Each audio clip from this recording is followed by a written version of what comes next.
Okay, we're going to continue our discussion of probability.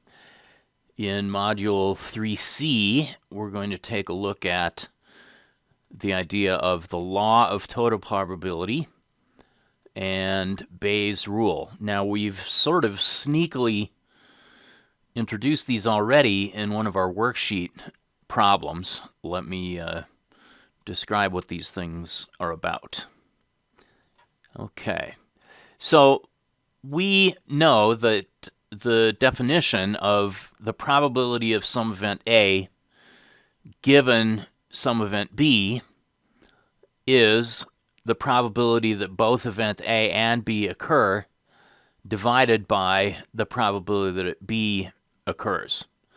And of course, just multiplying both sides by the probability of B, we can also convert this to the probability of A and B is equal to the probability of A given B times the probability of B, or the probability of B given A times the probability of A. All right, so we can compute the probability of A and B based on either of these orderings of the conditional probability, assuming that we have the standalone, if you will, or what's called the prior probability of the conditional event.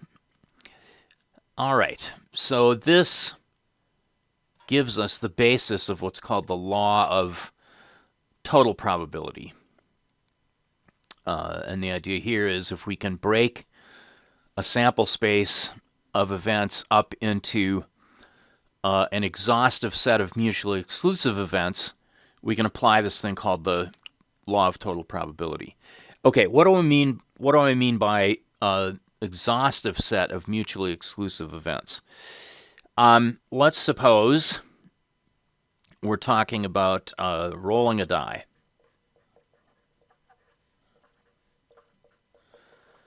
There are 6 possible outcomes. 1, 2, 3, 4, 5, 6. Now, in this case, I'm not even going to claim that this die is fair. Possibly it's internally weighted in some way that makes the 2 the most likely roll to occur. All right, if we put a heavy weight inside the die at the opposite end of the 2, then it's more likely that a 2 is going to be rolled when that heavy weight is on the table as opposed to other values here. But we know that the probability of some roll occurring is 1. And we know that the probability of 1 or 2 or 3 or 4 or 5 or 6 is 1. That is, these outcomes are exhaustive. There are not any other outcomes that might occur when we roll this die.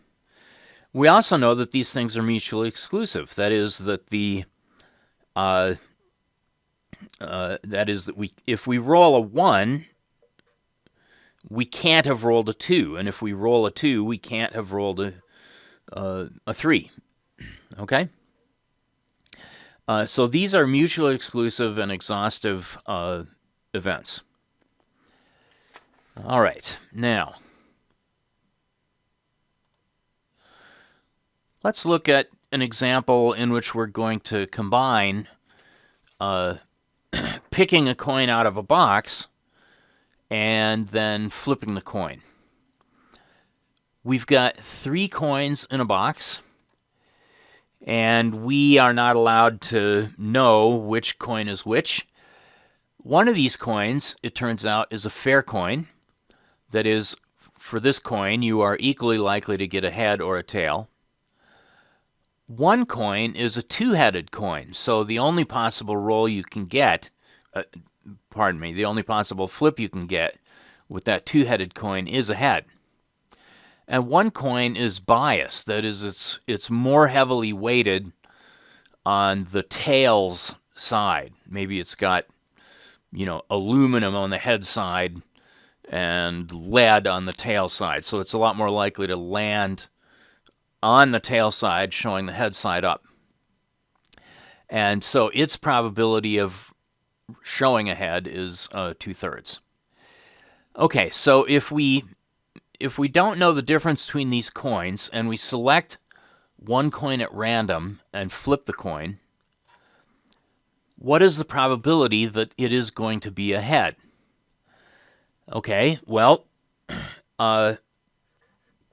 let's have A be the event that we get a head. Well, I won't write these things down again. So A is our event that we flip ahead, and these B, B1, B2, B3 are the events that we have selected the fair coin, or that we have selected the two-headed coin, or that we have selected the biased coin that is more likely to give us a head. Okay, so we know we're trying to find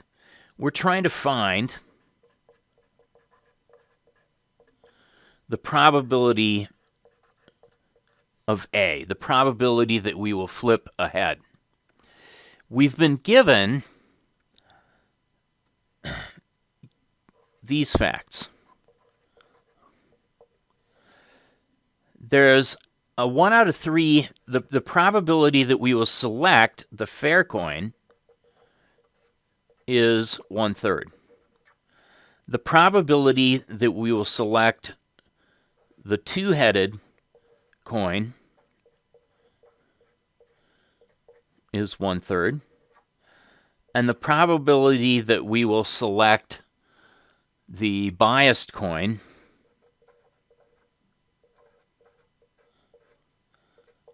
is 1/3. Okay? These are mutually exclusive. If we pick the fair coin, we can't have picked the two-headed or biased. Likewise, if we've picked the two-headed coin, we can't have picked the fair or the biased. They are mutually exclusive, and they are exhaustive. The probabilities of these things sum up to 1. Okay? Well, we know that the probability of getting ahead given the fair coin is 0.5.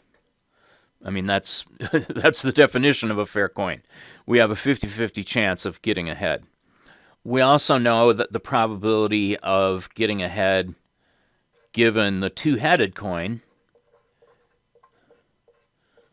is 1.0. And we know that the probability of getting ahead given the biased coin is, let's see, we were told that that's 2 out of 3. Okay, so these are the pieces of information that we have. The probability of getting a fair coin is 1 out of 3. Two-headed coin is 1 out of 3. Biased coin is 1 out of 3. And then the probability of getting ahead, given that we selected the fair coin, is 0.5. The probability of getting ahead with the two-headed is 1, and the probability of ahead with bias is 2/3. Well, so what is the probability of getting ahead? That's going to be the sum over these mutually exclusive events of the probability of A given, let me just say the coin status,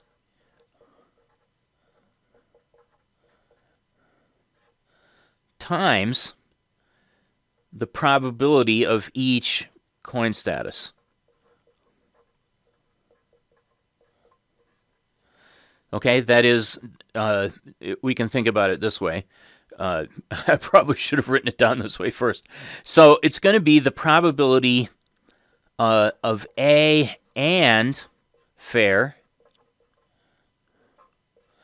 plus the probability of A and two heads plus the probability of A and biased.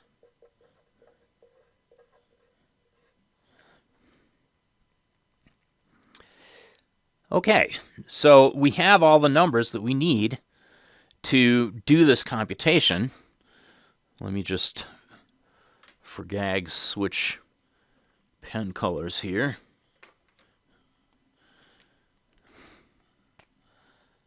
Okay, so the probability of getting ahead, given that we have a fair coin, is the probability of getting a fair coin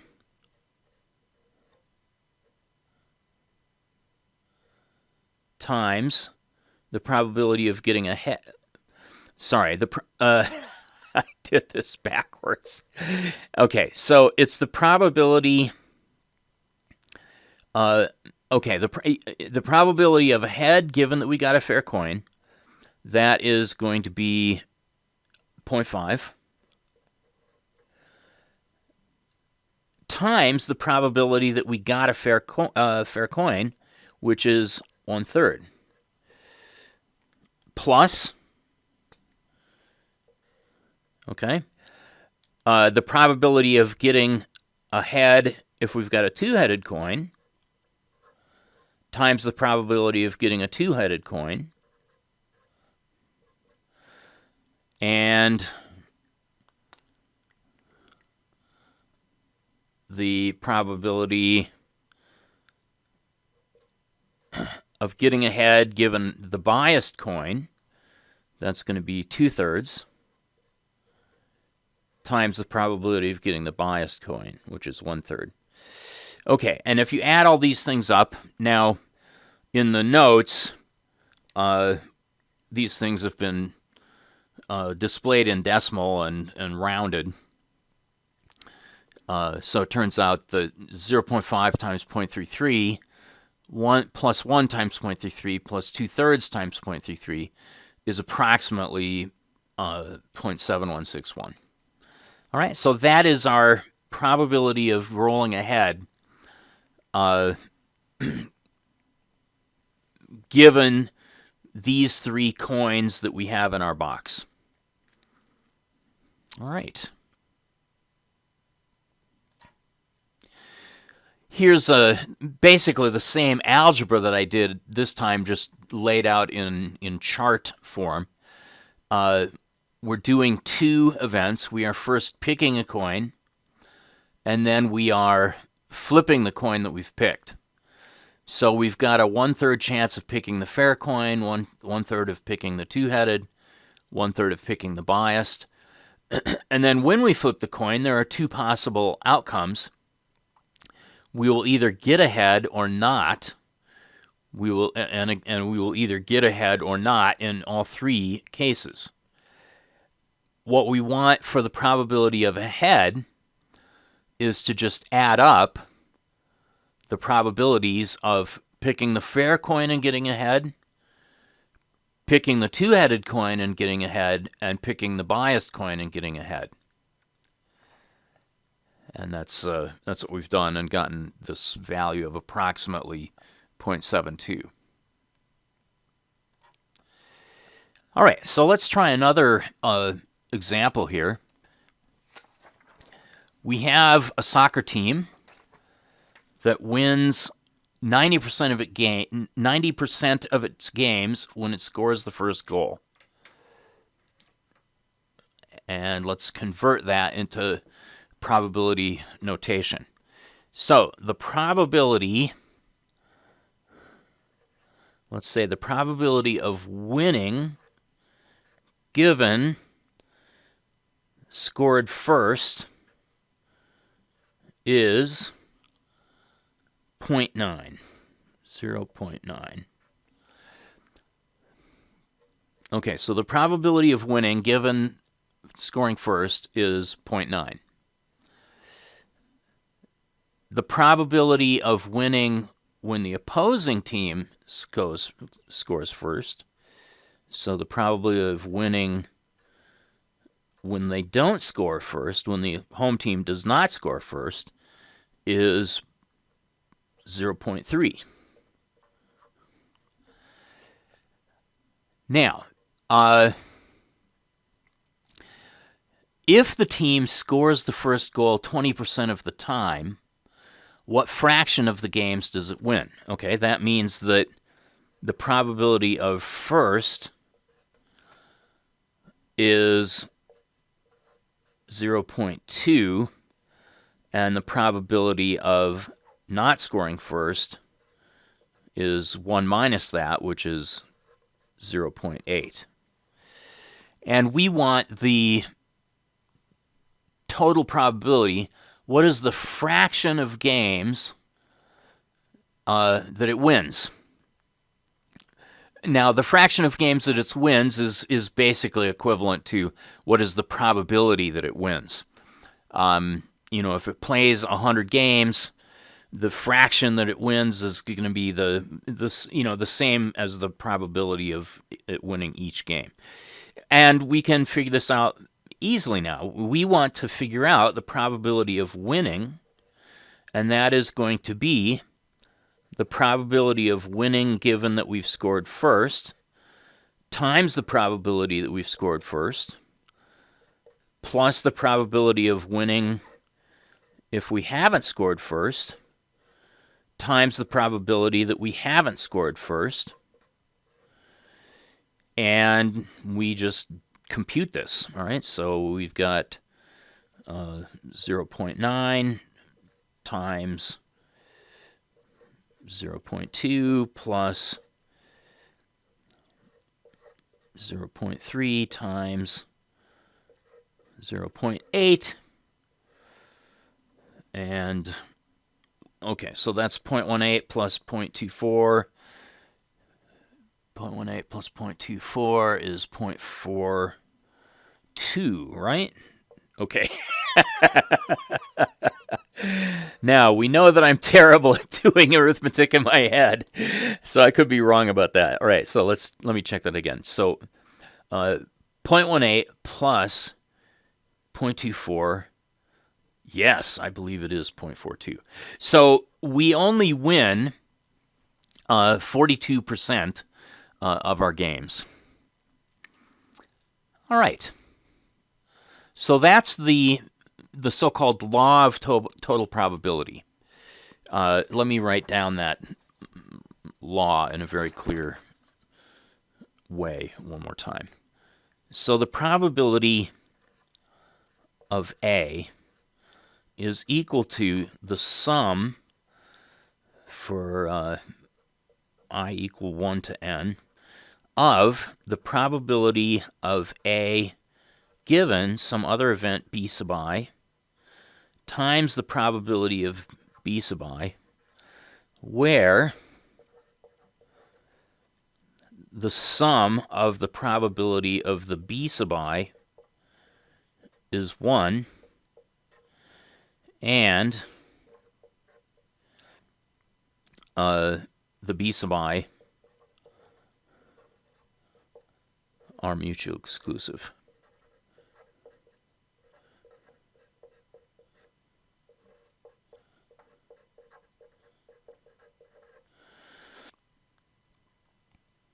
Okay, and so there we have it, the law of total probability.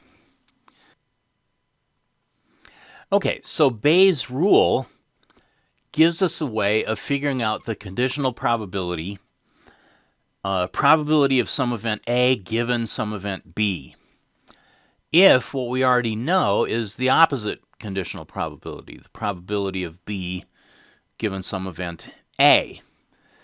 Now, in addition to having this alternate, this opposite conditional probability, probability of B given A, we also have to know the probability of B given not A, as well as the so-called prior probability, the probability of A itself. And then Bayes' rule says the following, that the probability of A given B, which we know is defined as the probability of A and B divided by the probability of B, is equal to the probability of A and B divided by the total probability of B, which is the probability of A and B plus the probability of not A and B. Okay, and this is the total probability rule that gives us the probability of B. Now, given that we already have the probability of B given A and the probability of A, we can calculate the numerator. That's part of the given information that we have. That's also the first term in the total probability calculation. And the other term is the probability of B given not A times the probability of not A. And of course, the probability of not A is just 1 minus the probability of A. All right, so we end up having everything we need, as we saw in our little worksheet example.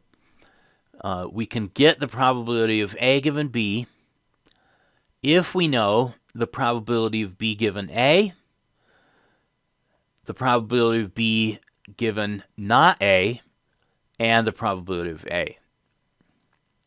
In fact, this denominator part does not need to be just A and not A.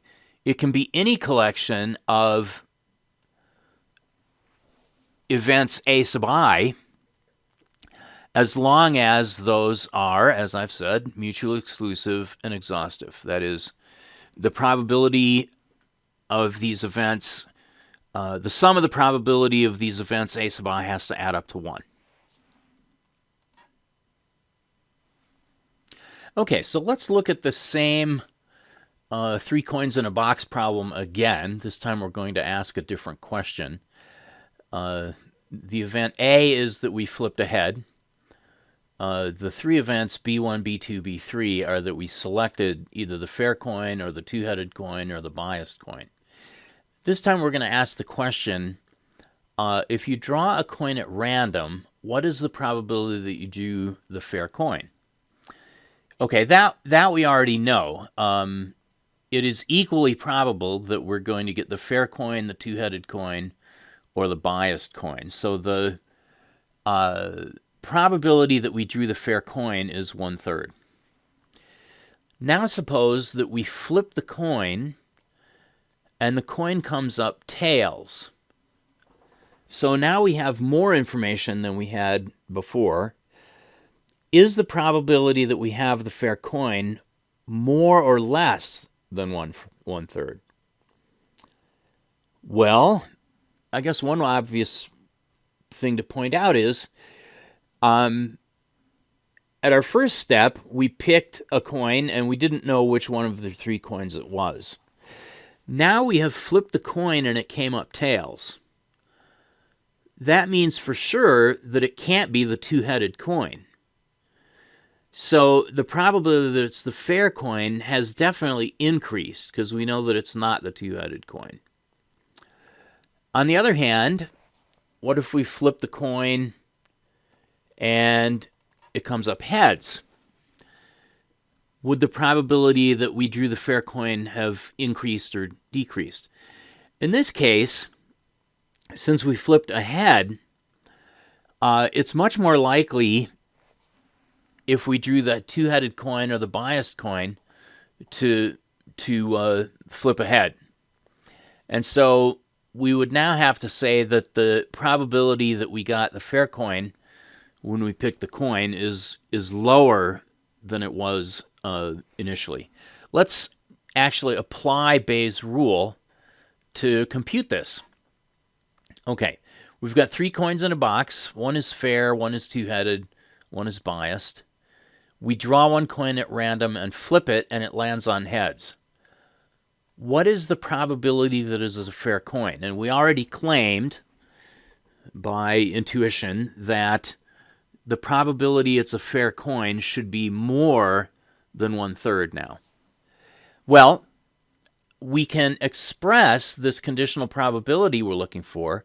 What is the probability that it's the fair coin, given that we tossed a head, using the Bayes rule that we just introduced?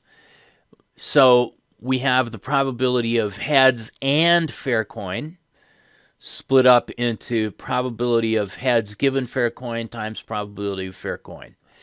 Okay, so that's going to be heads given fair coin is going to be 0.5. Probability of fair coin is going to be 1/3. So that's the numerator. Now the denominator, we use our law of total probability. The contribution from the fair coin, the contribution from the two-headed coin, the contribution from the biased coin, and we know each of these probabilities, fair, two-headed, biased, is 1/3. The probability of getting a head differs depending on which coin. So for the fair coin, the probability of getting a head is 0.5. For the let me try that again. For the two-headed coin, all right. For the two-headed coin, the probability is 1. And finally, for the biased coin, the probability is 2/3. All right. Now, I can't do simple arithmetic in my head, as we know. I definitely can't figure this out in my head. I have pulled up a giant Excel cell to do this computation in. So here is the Bayes rule computation. 0.33 times 0.5 is the probability that we drew the fair coin and got ahead. And then in the denominator, we have the contribution from the fair coin, from the two-headed coin, and from the biased coin. And when we execute this, we get, 0.23. We claimed that the probability that we selected the fair coin would be lower if we flipped the coin and got ahead. And in fact, that's exactly what we see. Okay, so what is the probability that the coin we selected is the fair coin? The probability that we selected the fair coin, given that we flipped the coin and got ahead, is less than 1/3. Okay, let's do one more practice problem to become more familiar with Bayes' rule. Let's suppose that instead of all the huge number of automobile and truck manufacturers that actually exist, that in our world there are only 3. There is Asian Motors that has let's say the ticker symbol A on the stock exchange. There is European Motors, which is E, and there is North American Motors, which is NA. And the market shares, we'll say, of these companies are Asian Motors has 50% of the total car and truck market. European Motors has 30%. North American Motors has 20%. All right, so if we selected some vehicle at random, what are the probabilities that it's an Asian Motors vehicle or a European Motors vehicle or a North American Motors vehicle? Well, this is basically given to us. The probability that a random vehicle is from Asian Motors is 50%, which is 0.5. The probability of it being from European Motors is 0.3, and the probability that it's from North American Motors is 0.2. And these, of course, add up to 1. They are both exhaustive in the sense that they add up to 1, and they are independent, or mutually exclusive, because it's not possible for a vehicle to be both from Asian motors and European motors. All right, so every vehicle that exists is from one and only one of these three manufacturing companies. All right, now let T denote that the particular vehicle we select at random is a truck.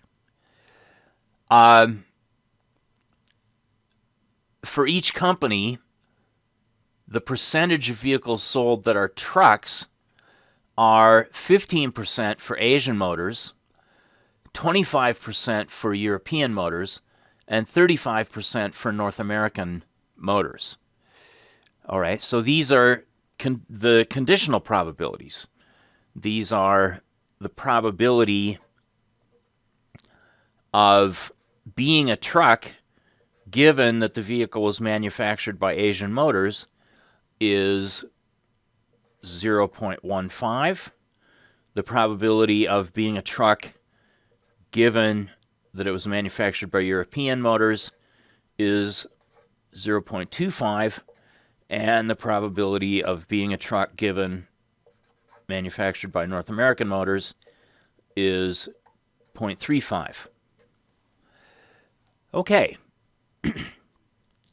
And so I've just written down the answer to this question here. Stated in terms of probability notation, what do these percentages measure?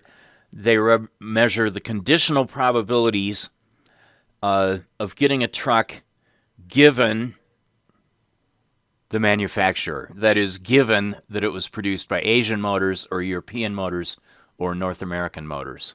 Now, suppose that we select a vehicle at random from our worldwide fleet, and the vehicle that we got was a truck. What is the probability that this vehicle that we selected at random was manufactured by North American Motors? All right, so what we're being asked, this is our final question here. I'll just swap colors just for fun. We're being asked, what is the probability that the manufacturer is North American Motors, given that we selected a truck? All right, so that is the question that we're trying to answer. Well, let's just write down the equation for what probability, conditional probability means, and then we can apply Bayes' rule. So the probability of the vehicle having been manufactured by North American Motors, given that it was a truck, is the probability of North American Motors and being a truck divided by the probability of being a truck. Okay, and I'm going to move up to the right side of my paper here so that I can try to get everything to fit on the screen at once. We know that the probability of being manufactured in North America and being a truck, okay, we know that that is going to be the probability of being a truck given that it was manufactured by North American Motors times the probability of being from North American Motors. And those are two facts that we know. We have the probability of being a truck from North American Motors is 0.35. The probability of being from North American Motors is 0.2. So that's our numerator, and our denominator is the probability of being a truck. Now, the probability of being a truck, in turn, remember that that's the sum over the various manufacturers of the probability of being a truck given some manufacturer supply times the probability of being from that particular manufacturer. Okay? So in other words, that's going to be, okay, so the probability of being a truck is the sum over the manufacturers of the probability of being a truck given the manufacturer times the probability of having been from a given manufacturer. So that in turn is going to be probability of truck given Asian times probability of Asian plus, sorry, that should be an equal sign, plus probability of being a truck given European times probability of European plus probability of being a truck given North American times North American. And now we have the two values we need in the numerator. We have all of these values that we need for the sum in the denominator. Let me pull my Excel giant spreadsheet back up again, and we will type all this stuff in. Let me scoot it over a little bit so that we can see the equation we wrote down. Okay. So, get rid of what we had.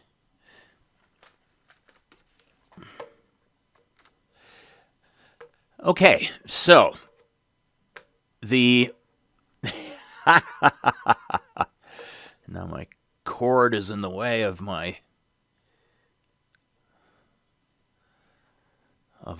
note paper. All right, we'll figure it out. So the probability of being a truck given from North American Motors is 0.35, and the probability of being from North American Motors is 0.2. All right, so 0.35 times 0.2, this is going to be equal to 0.35 times 0.2. That's our numerator. And then our denominator is going to be the sum, probability of truck given Asian times probability of Asian, probability of truck given European times probability of European, and then probability of being a truck given the North American manufacturer times probability of North American. So that's going to be, that's going to be 0.15 times 0.5, 0.15 times 0.5, plus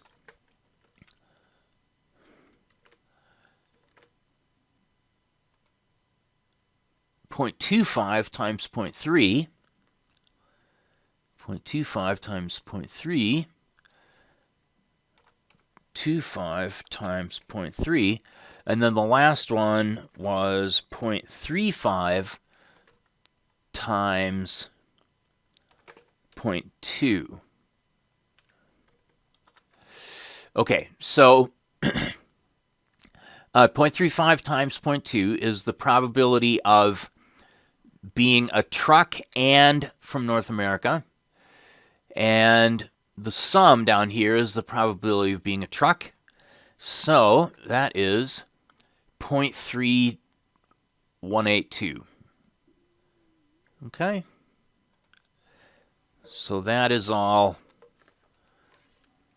0.3182. All right, come back here, you.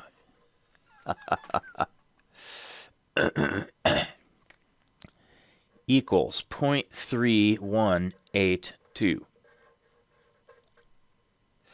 All right, so notice that the probability of any random vehicle being from North America is 0.2, but the probability of the vehicle being from North America, given that it's a truck, is higher, 0.3182. Alrighty, so that is our conclusion to the law of total probability and the introduction to Bayes' rule.